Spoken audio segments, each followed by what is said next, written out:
مسائل نشر زبان فارسی، نوشتن کتاب‌هایی در مورد جغرافیای ایران، در مورد تاریخ ایران. البته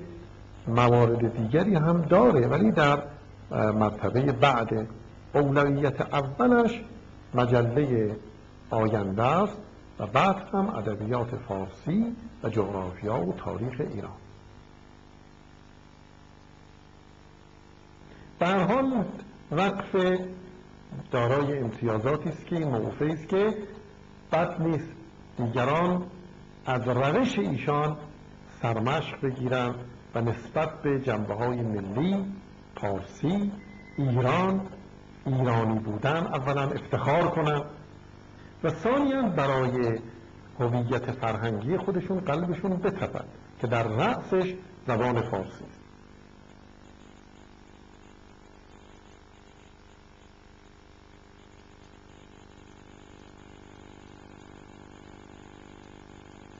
بنیاد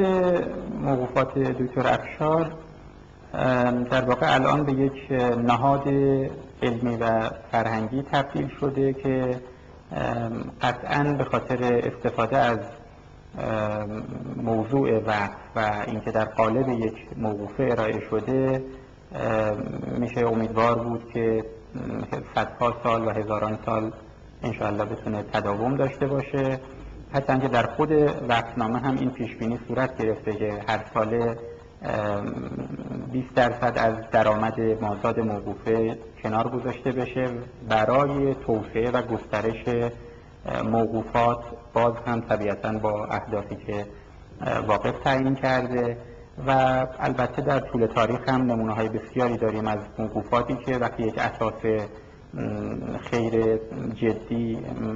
برقرار میشه و مورد استقبال دیگران هم قرار میگیره و دیگران میان به جای اینکه یک موقوفه جدید ایجاد کنند همون موقوفه رو تقویت میکنند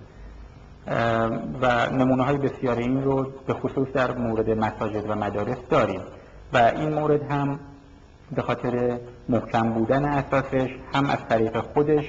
به اصطلاح و از طریق مازاد درآمدش به توسعه و گسترش اون کمک خواهد شد و هم اینکه اخیراً هم جناب دکتر ستوده در واقع چندین هکتار زمین رو در تونکابون باز اضافه کردن بر این موقوفه و میشه امیدوار بود که در طول زمان این اساس خیر دائما در حال تزاید باشه.